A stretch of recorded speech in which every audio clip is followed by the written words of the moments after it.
উপজেলা নির্বাচনে আইনশৃঙ্খলা পরিস্থিতি ঠিক রাখতে নির্দেশনা দিয়েছে প্রধান নির্বাচন কমিশনার। তিনি জানান, নির্বাচন সুষ্ঠু করতে না পারলে দ্বাদশ সংসদ নির্বাচনের সফলতা ক্ষুণ্ণ হতে পারে। উপজেলা নির্বাচন উপলক্ষে মাঠ প্রশাসনের সাথে আইনশৃঙ্খলা বাহিনীর বৈঠকে এই নির্দেশনা দেওয়া হয়। আগামী ৮ মে থেকে ৪ ধাপে শুরু হচ্ছে উপজেলা নির্বাচন। এ উপলক্ষে মাঠ প্রশাসনের সাথে আইনশৃঙ্খলা বিষয়ক বৈঠক করে নির্বাচন কমিশন। উপস্থিত ছিলেন পুলিশ মহাপরিদর্শক, বিভাগীয় কমিশনার সহ বিভিন্ন জেলা প্রশাসক ও পুলিশ সুপার সহ ঊর্ধ্বতন কর্মকর্তারা।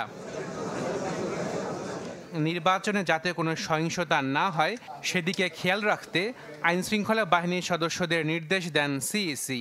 আবেগ অনুভূতির কারণে আমাদের দেশের নির্বাচনে অনেক সময় কিছুটা উচ্ছৃঙ্খলতা হয়ে থাকতে পারে, সহিংসতা হতে পারে।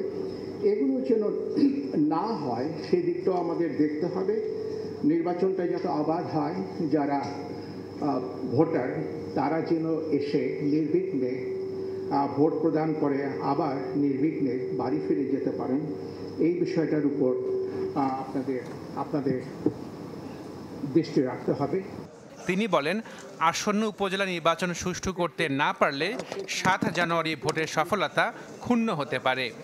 নির্বাচন এই জিনিসটা আমাদের বুঝতে হবে। যদি এই ক্ষেত্রে আমরা ব্যর্থ হই তাহলে আমাদের যে গণতন্ত্রের যে অগ্রযাত্রা, যেটা দৃষ্টান্ত আপনারা প্রতিষ্ঠিত করেছেন, সেটাও ক্ষুণ্ণ হয়ে যেতে পারে। যে আমরা আশা করব আগামীতে আমাদের প্রত্যেকটা নির্বাচন সুন্দর সুষ্ঠু হবে।